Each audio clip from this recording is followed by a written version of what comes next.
পয়সা লইয়া কি কেউ কবরে গেছে? কি জবাব দিবি রে তুই আল্লাহর কাছে? কি জবাব দিবি রে তুই আল্লাহর কাছে? ওরে মানুষ ছবে হুশ দুনিয়ার পিছে, ওরে মানুষ ছবে হুশ দুনিয়ার পিছে। কি জবাব দিবি রে তুই আল্লাহর কাছে? কি জবাব দিবি রে তুই আল্লাহর কাছে? কথা কোন ঠিক না বেঠিক? একদিন তোমারই নাম মসজিদ হবে এলান, তৈরি থেকো তৈরি রেখো কবরের মাল সামান। একদিন তোমারই নাম মসজিদ হবে এলান। মসজিদে এলান হয়ে যাবে। আব্দুর রহিম ইন্তেকাল করেছে, আব্দুর রহমান ইন্তেকাল করেছে, আব্দুল সত্তার ইন্তেকাল করেছে, আব্দুল গফুর ইন্তেকাল করেছে। ইন্তেকাল মানে এই দুনিয়া থেকে পরপারে চলে যাওয়া, এই দুনিয়া থেকে আল্লাহর দরবারে চলে যাওয়া, এই দুনিয়া থেকে কবরে চলে যাওয়া, এক জায়গা থেকে আরেক জায়গায় যাওয়াকে ইন্তেকাল বলা হয়। ইন্তেকাল করেছে মানে আব্দুর রহিম ইন্তেকাল করেছে, আব্দুর রহমান এক জায়গা থেকে অন্য জায়গায় চলে গেছে। সুতরাং আব্দুর রহমান আর নাই, আব্দুর রহিম আর নাই, খালি ডাব্বা পড়ে আছে, লাশ পড়ে আছে। কত তাড়াতাড়ি আপনাকে দাফন দেওয়া হবে এই চিন্তায় মানুষ অতিষ্ঠ হয়ে যাবে। এই তো কয়েকদিন আগে আপনারা দেখছেন মুনতাহা নামে একটা শিশুকে খুন করা হয়েছে।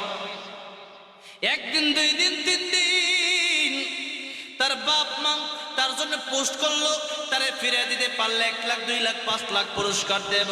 এখন তো তারে ফিরিয়ে দিছে, 5 লাখ তো পুরস্কার দেয় নাই। কথাটা বোঝেন নাই মনে হয়?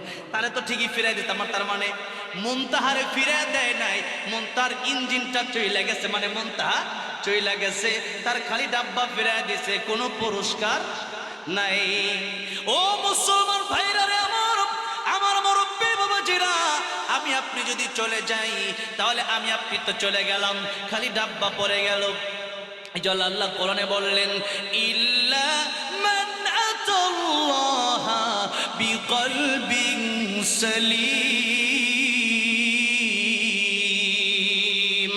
আমি আল্লাহর কাছে ইয়াউমা লা ইয়ানফাউ মালু ওয়ালা বানুন, আমি আল্লাহর কাছে মালের কোনো দাম নাই, অর্থের কোনো দাম নাই। এই জন্যে মরণের সময় দেখা যায় কাফনের কাপড়ে কোনো পকেট আছে নাকি? হালাল হারাম না মানিয়া কত টাকা করছো কামাই, এত টাকা রাখবা কোথায়? কাফনের তো পকেট নাই। টাকা পয়সা লইয়া কি কেউ কবরে গেছে? কি জবাব দিবি রে তুই আল্লাহর কাছে? কি জবাব দিবি রে তুই আল্লাহর কাছে? ওরে মানুষ ছবে হুশ দুনিয়ার পিছে, ওরে মানুষ ছবে হুশ দুনিয়ার পিছে।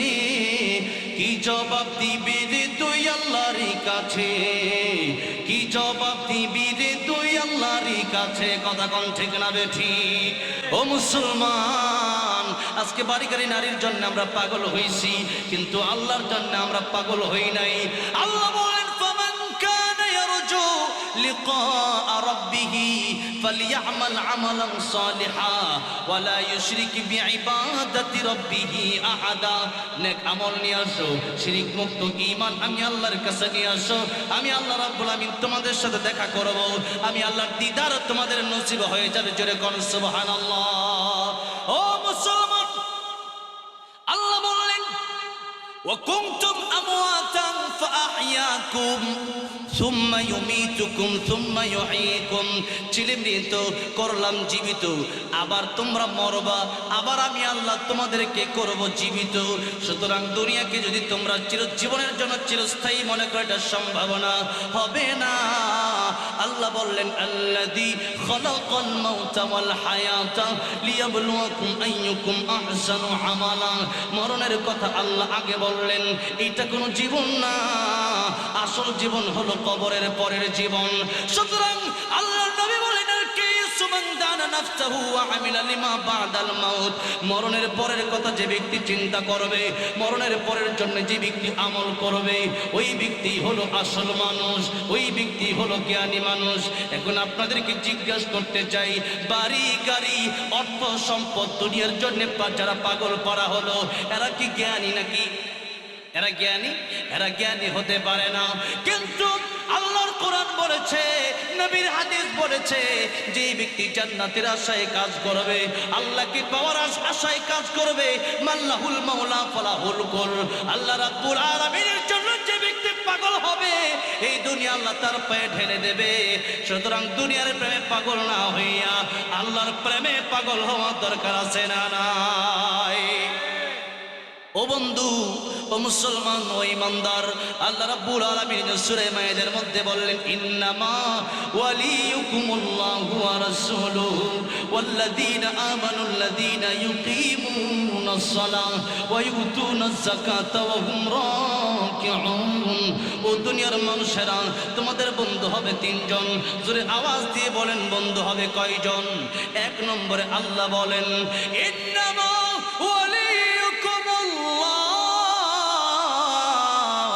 তোমার বন্ধু এক নম্বর হবে আমার আল্লাহ। চিৎকার দিয়ে বলে, এক নম্বর আমার বন্ধু হবে কে?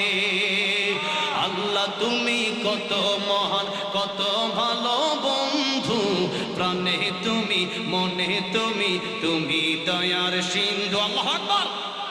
আল্লাহ তুমি কত মহান, কত ভালো বন্ধু, প্রাণে তুমি, মনে তুমি, তুমি দয়ার সিন্ধু।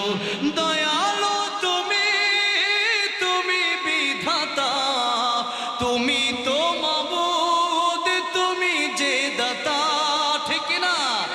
অন্ন যুগাও খোদা পেলে, মিঠা পানি তৃষ্ণা পেলে, অন্ন যোগাও খোদা পেলে, মিঠা পানি তৃষ্ণা পেলে, আমি গাই তোমার গুণগান। তুমি রহমান, তুমি মেহেরবান, তুমি রহমান, তুমি মেহেরবান। আল্লাহ তুমি কত মহান, বলেন না, আল্লাহ তুমি কত মহান, কত ভালো বন্ধু, প্রাণে তুমি, মনে তুমি, তুমি দয়ার সিন্ধু।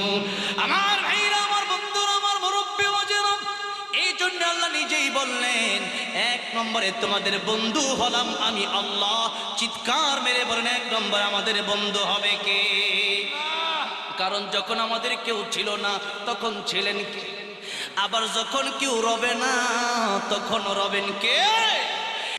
আসসালামু আলাইকুম ওয়া রাহমাতুল্লাহি ওয়া বারাকাতুহু। আলহামদুলিল্লাহি নাহমাদুহু ওয়া নাস্তাঈনুহু ওয়া নাস্তাগফিরুহু ওয়া নাউযু বিল্লাহি মিন শুরুরি আনফুসিনা ওয়া মিন সাইয়্যাতি আমালিনা। من يهده الله فلا مضل له ومن يضلله فلا هادي له ونشهد أن لا إله إلا الله وحده لا شريك له ونشهد أن سيدنا وحبيبنا ومولانا محمدا عبده ورسوله الذي أرسله بالحق بشيرا ونذيرا وداعيا إلى الله بإذنه وسراجا أما بعد فقد قال الله تعالى في كلامه المجيد وفي فرقانه الحميد أعوذ بالله من الشيطان الرجيم بسم الله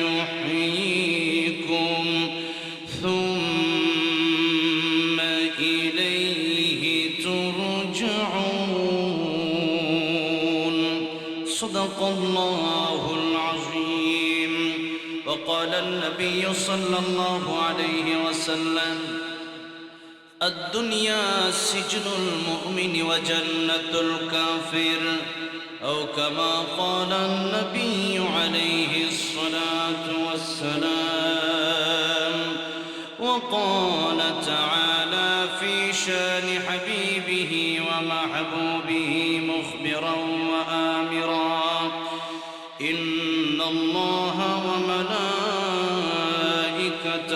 يصلون على النبي يا أيها الذين آمنوا صلوا عليه وسلموا تسليما اللهم صل على محمد وعلى آل محمد كما صليت على إبراهيم وعلى آل إبراهيم إنك حميد مجيد اللهم بارك على محمد وعلى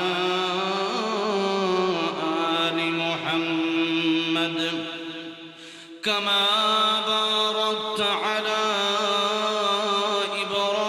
إبراهيم وعلى آل إبراهيم إنك حميد مجيد حجر میں شجر میں حجر میں شجر میں تیرے رنگ بو ہے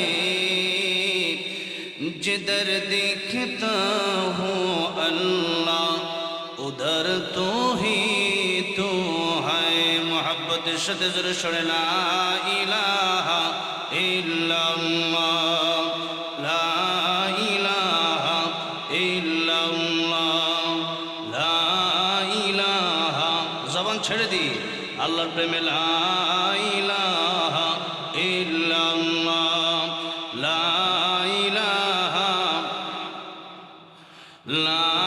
ইলাহা ইল্লাল্লাহ লা ইলাহা আল্লাহ পাকের নাম জপো মুমিন তারি আসমান তারি জমিন আল্লাহ পাকের নাম জপো মুমিন তারি আসমান তারি জমিন অন্তর থেকে ডাকলে তারে অন্তর থেকে ডাকলে তারে দূর হবে যত বিপদ বালা লা ইলাহা ইল্লাল্লাহ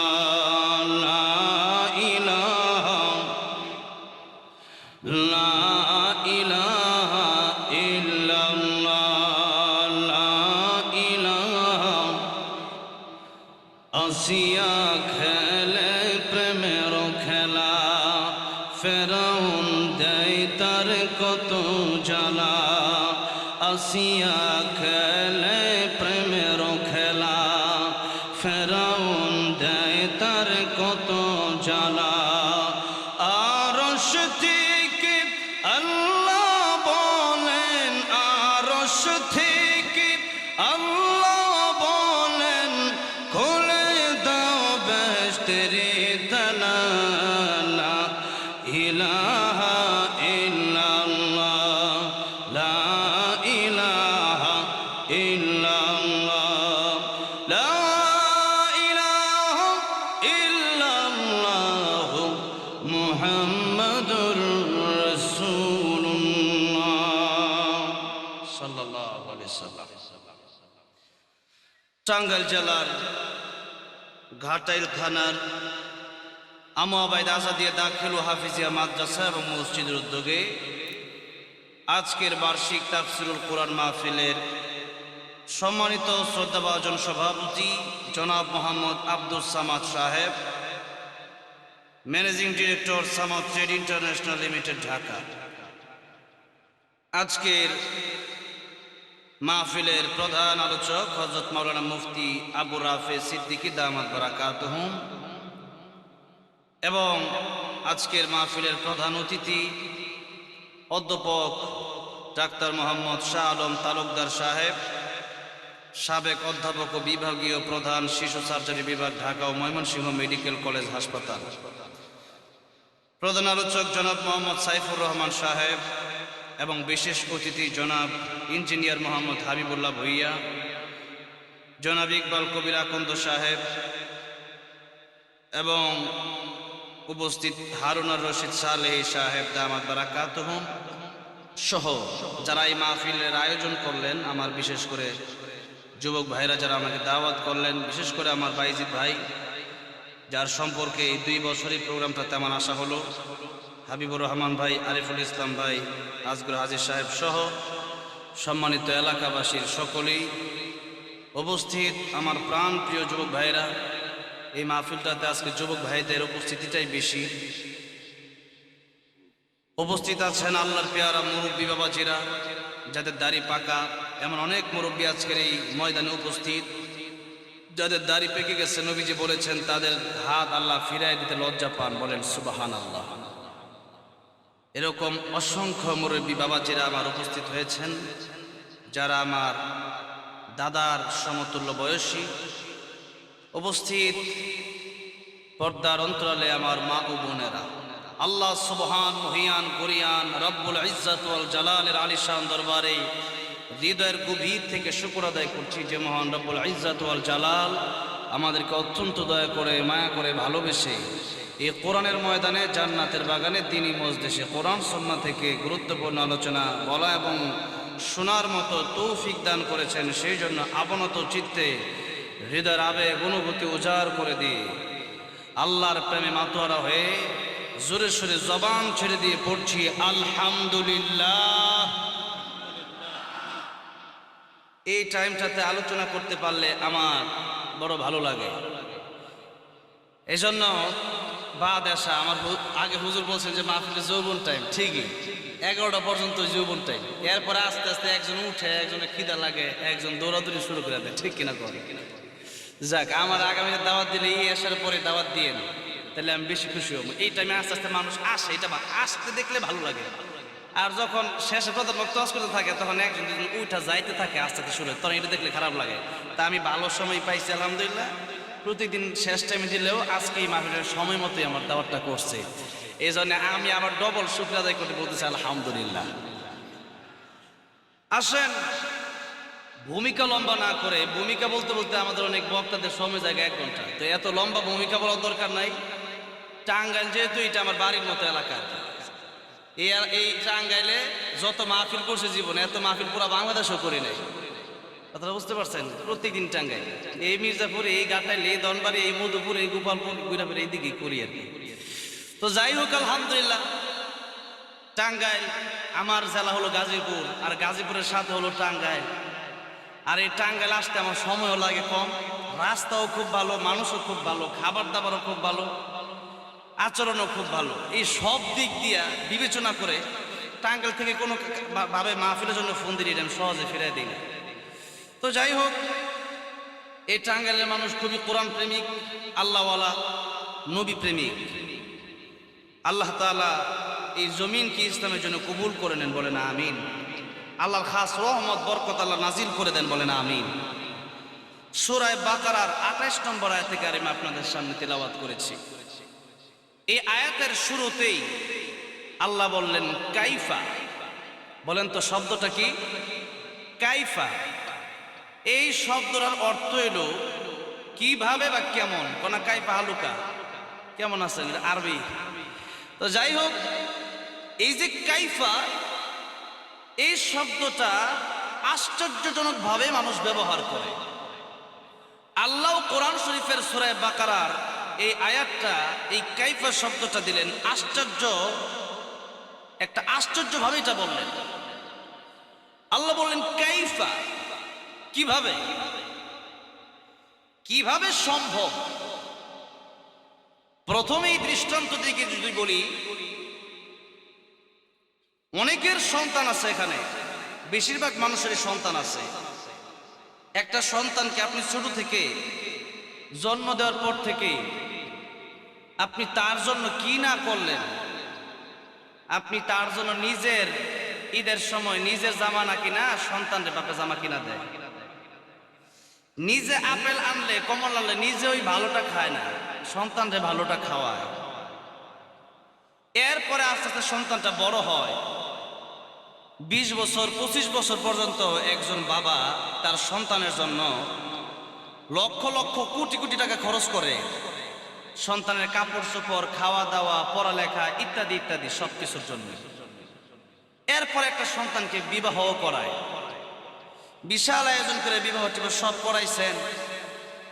এত কিছুর পরে কোনোদিন যদি দেখেন এই সন্তান আপনি বাবার বিরুদ্ধে সন্তান লেগে গেছে, এত কষ্ট যে সন্তানের জন্য করলেন, আপনি সন্তানের হক আদায় করছেন, এরপরে এই সন্তান যদি আপনার না মানে, তখন এই বাবা বলে যে কেমনে সম্ভব, আমার সন্তান আমার কথা শুনে না, এটা কেমনে সম্ভব, বলে কি বলে না? এই যে দেখেন 2 দিন ধরে আপনারা একটা ঘটনা শুনতেছেন, গতকালকে এই ঘটনা আপনারা শুনছেন। এই বগুড়ার একটা ছেলে, আমি বলার আগে হুজুর বলে দিচ্ছি, তার মানে সবাই জানেন কম বেশি। বগুড়া দুপচাচিয়া যুবক ছেলে, গায়ে তার পাঞ্জাবি, চেহারাও সুন্দর, কিন্তু একটা মেয়ের টানে, একটা মেয়ের প্রেমে পড়ে 500-1000 টাকা হাত খরচের জন্য নিজের মাকে হত্যা করে ফ্রিজের ভিতরে ঢুকাইছে। নাউজুবিল্লাহ। এর চাইতে নিকৃষ্ট সন্তান আর বাংলার জমিনে হতে পারে? যেখানে আল্লাহ বললেন ফালা তাকুল্লাহুমা উফ, বাবা মার সাথে উফ শব্দ করে কথা বলবো না। আরে এমন কষ্ট দিবা না যে বাবা মা উফ বলে। সেই জায়গার ভিতরে একটা সন্তান যখন তার মারে হত্যা করছে, এই সন্তানটা তার মারে হত্যা করার পরে এই সন্তানটাই আবার বিচার চাইতেছে যে আপনারা বিচার করবেন, তদন্ত করেন। আল্লাহ তদন্ত বের করে দিচ্ছে, আল্লাহ ধরা খাওয়াই দিচ্ছে।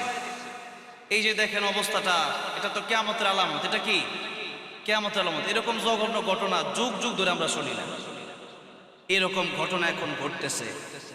যেই মায়ের দিকে একবার তাকালেই কবুল হজের সওয়াব। সুবহানাল্লাহ বলবেন না? সাহাবী বললেন ইয়া রাসূলুল্লাহ, ইয়া হাবিবাল্লাহ, মায়ের দিকে তাকালেই যদি কবুল হজের সওয়াব হয়, বাবার দিকে তাকালেই যদি কবুল হজের সওয়াব হয়, ওই জনম দুঃখিনী মা আর কলিজার বাবার দিকে যদি আমি 100 বার তাকাই, আমার আল্লাহকে আমার 100 বার কবুল হজের সওয়াব দিবে নাকি? আমার নবী ডাক দিয়ে বলেন, সাহাবী রে, 1 বার 2 বার 100 বার নয়, যতবার তুমি মার বাবার দিকে নেক নজর দিয়া তাকাবা, আমার আল্লাহ ততবার তোমার আমলনামায় কবুল হজের সওয়াব লিপিবদ্ধ করে দিবে। কবুল হজের সওয়াব মিলে মাকে একবার দেখিলে, মা কেন এত দামি জানে না সকলে, মা কেন এত দামি জানে না সকলে।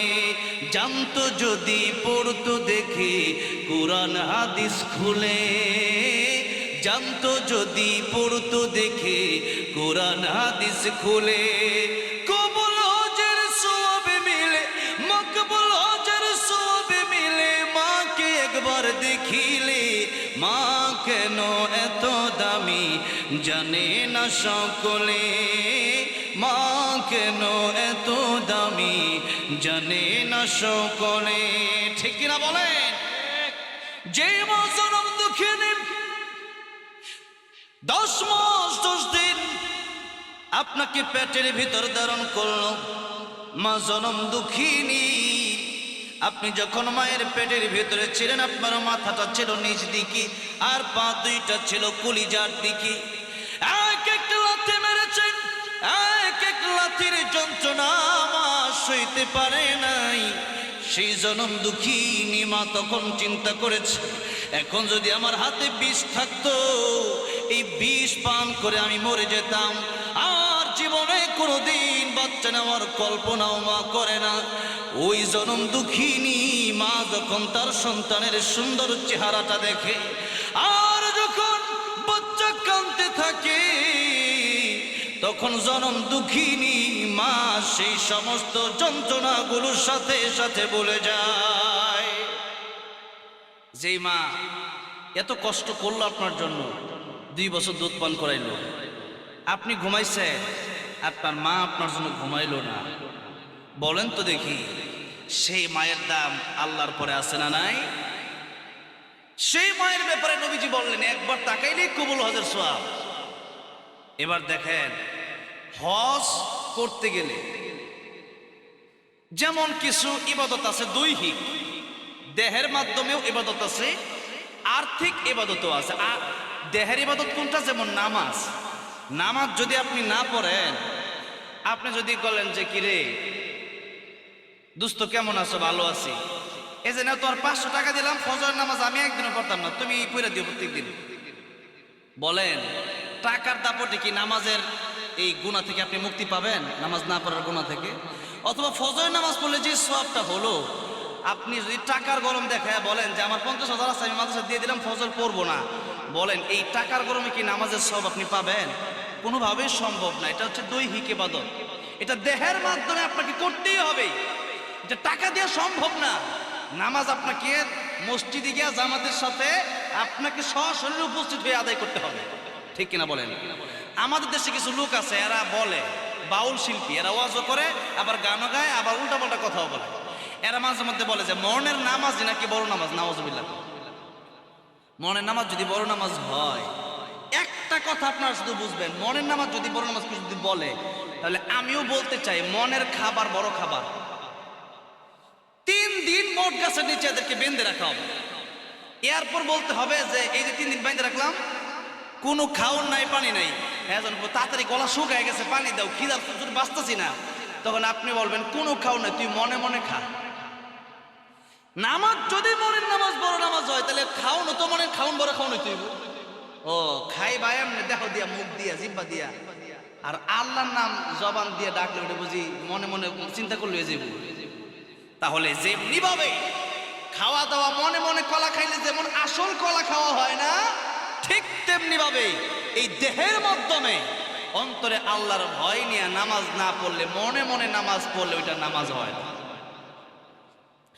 এবার আসেন এই জন্য দৈহিক ইবাদত, আবার কিছু ইবাদত আছে আর্থিক ইবাদত, যেমন যাকাত। যাকাত যদি আপনি দেন, যাকাত আপনার টাকা আছে, ওই টাকা থেকেই যাকাত আপনাকে দিতে হবে।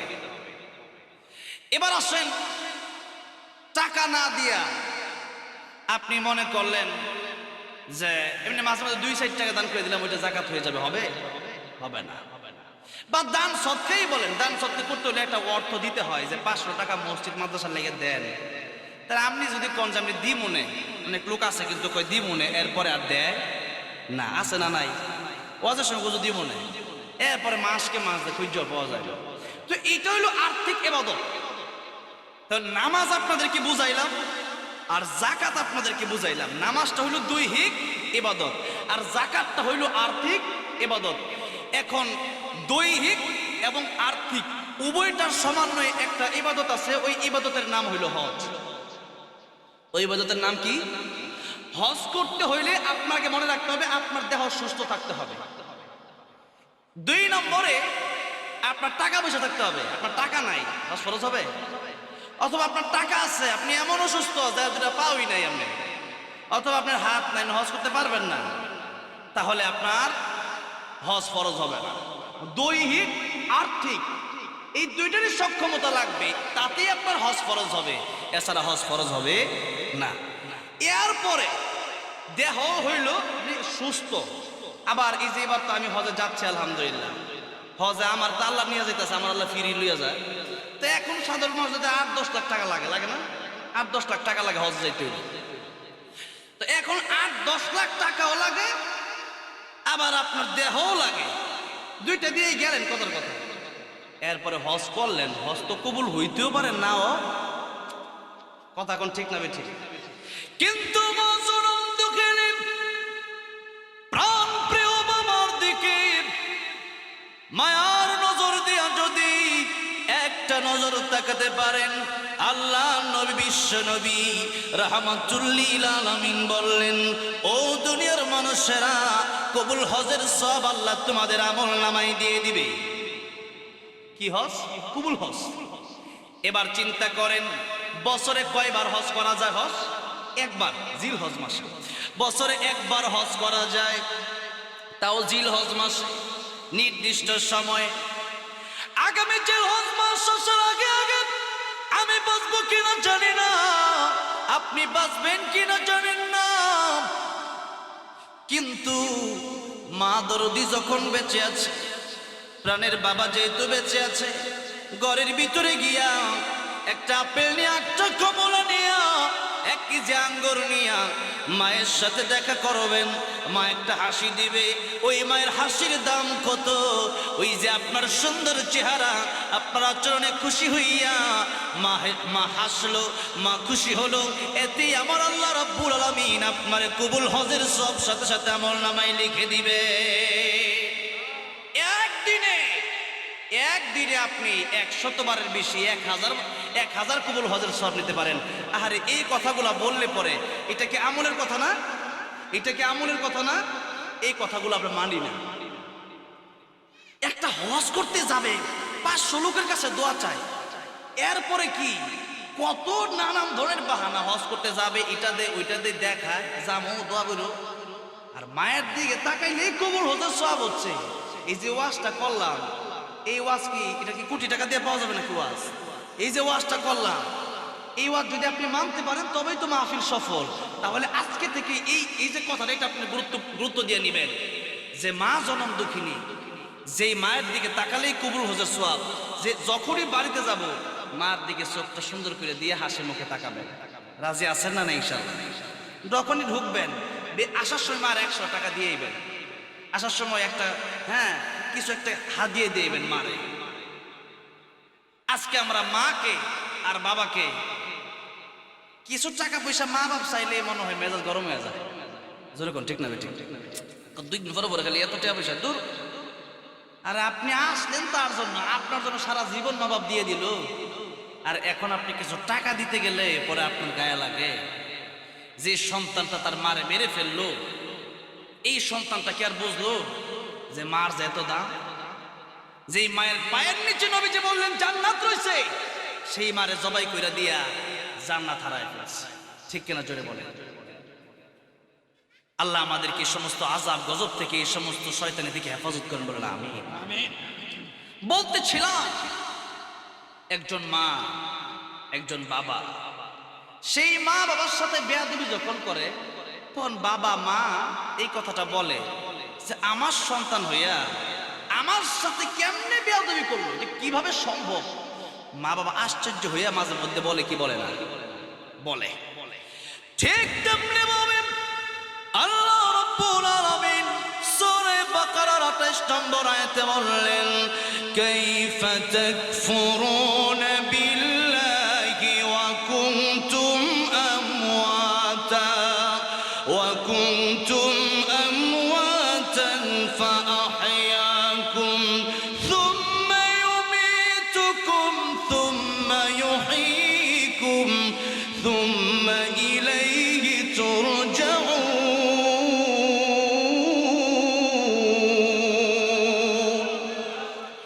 কাইফা তাকফুরুনা বিল্লাহ, আমি আল্লাহ মানুষকে বানাইলাম, মানুষকে তো আদর করলাম, এরপরেও মানুষ আমি আল্লাহর সাথে কিভাবে নাফরমানি করে? এটা কিভাবে সম্ভব?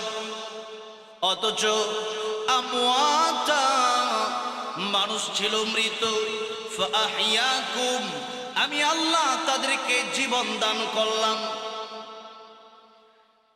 আল্লাহ রাব্বুল আলামিন বললেন, ছিলে মৃত, জীবন দিলাম আমি, সুতরাং গোলামিও হবে আমি আল্লাহর। কার গোলামি হবে? কেন হবে? যেহেতু জীবনটা দিছেই আল্লাহ। কে দিছে?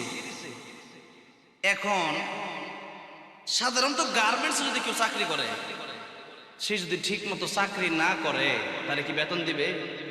বেতন দেয় না।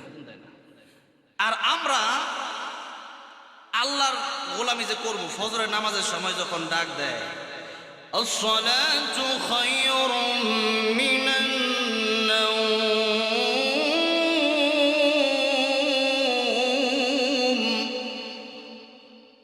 নামাজের চেয়ে যখন ঘুম ভালো কয় তখন ল্যাপটার আরো টান দিয়া মা তারা বিত্তে নিয়ে আমার ঘুমই বালা, যখন ঠিক না বেঠিক। মুয়াজ্জিন যে বলতেছে নামাজের ঘুম থেকে নামাজ ভালো, এটা তো এই জন্য বলতেছে ও দুনিয়ার মানুষেরা, এটা কিন্তু আমার কথা না, আমার আল্লাহর কথাটাই আমি বলতেছি। আসসালাতু খায়রুম মিনান নাওম যে বলছি, এটা কি মুয়াজ্জিনের কথা না আল্লাহর কথা? আল্লাহর কথা।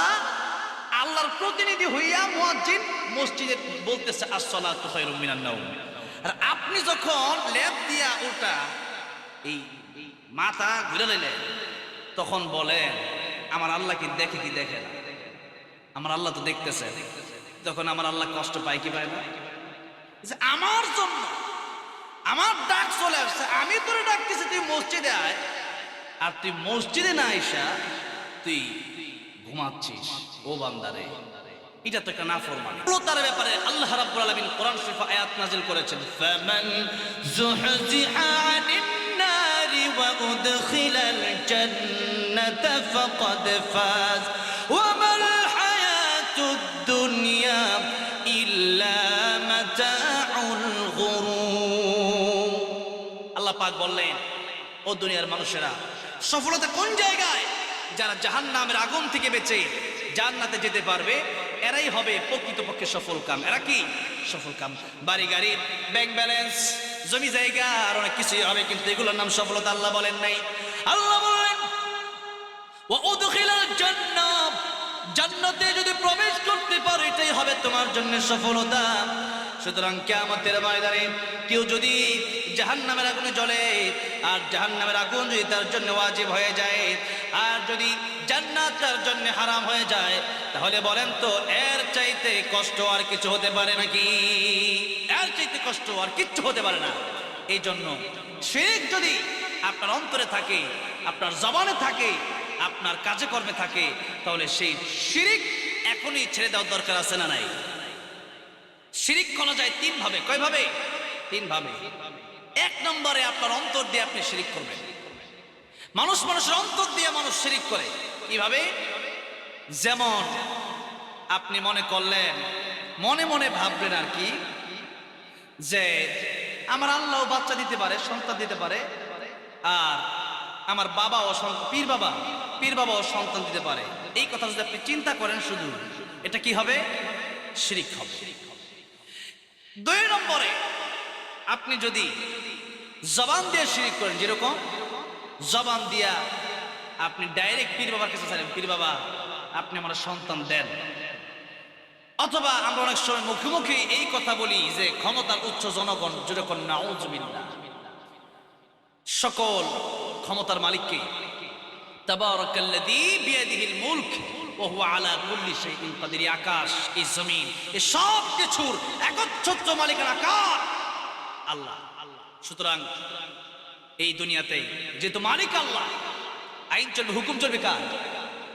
মনে করেন একটা কোম্পানিতে আপনি চাকরি করেন, এখন মালিক যে হুকুম দিবে, ওই মালিক যেটা বলবে ওইটাই হচ্ছে আইন। আর ওই আইন মানা আপনার জন্য ফরজ কি ফরজ না? ওই আপনার মানতে হবে। না মানলে আপনাকে বেতন দেওয়া হবে, মালিক আপনাকে বের করে দেবে। এখন আমি কোম্পানির মালিক না, আমি যদি আপনাকে বলি দোস্ত চলো একটু ঘুরে আসি, আপনি কি যাবেন আমার সাথে নাকি? যাবেন না। কেন?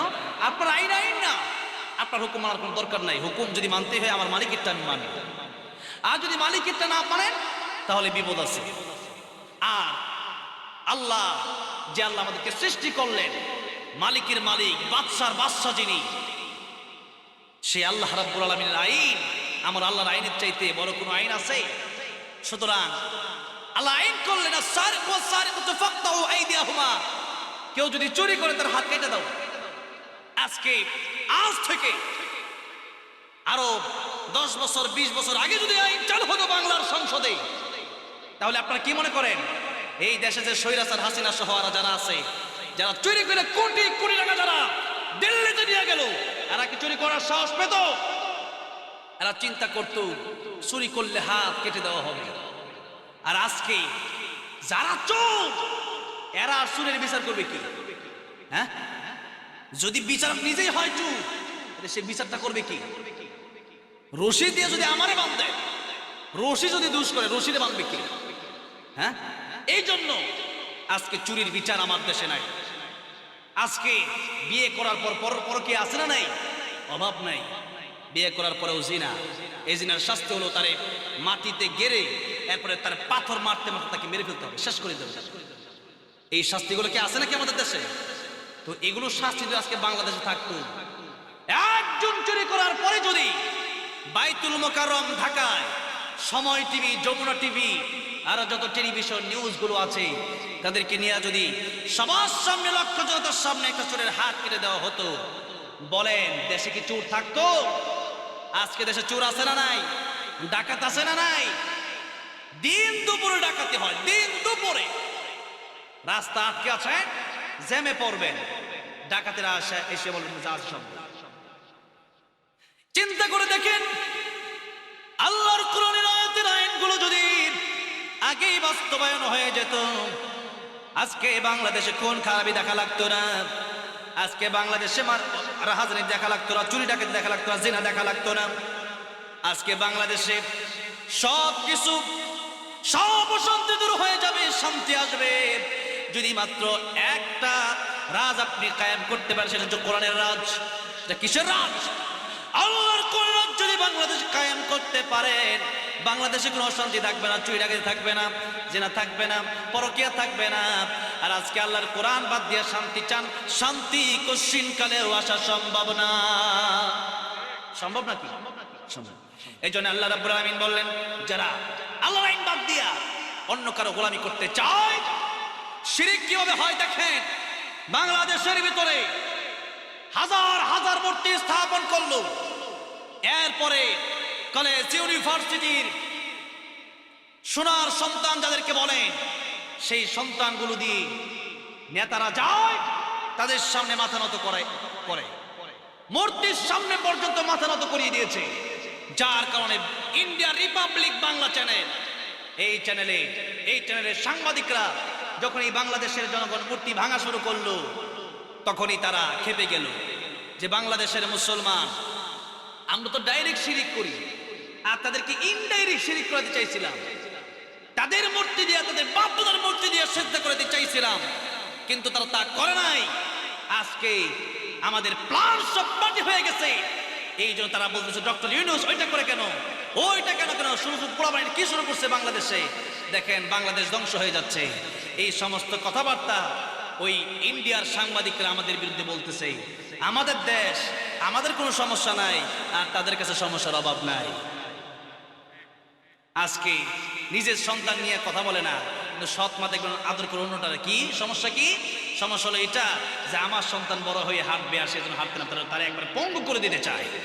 আজকে বাংলার জনগণকে তারা একদিকে শিরিক করে না, আরেকদিকে শিরিক করানোর জন্য তারা পাগল পারা হয়ে গেছে। আজকে তাদের প্ল্যান মাটি হয়ে গেছে। কষ্ট তো লাগবেই আমার ভাইরা, আমার মুরব্বিবাজিরা। আমরা ইনডাইরেক্টলি কত শিরিক করছি আজকে আমরা জানিও না।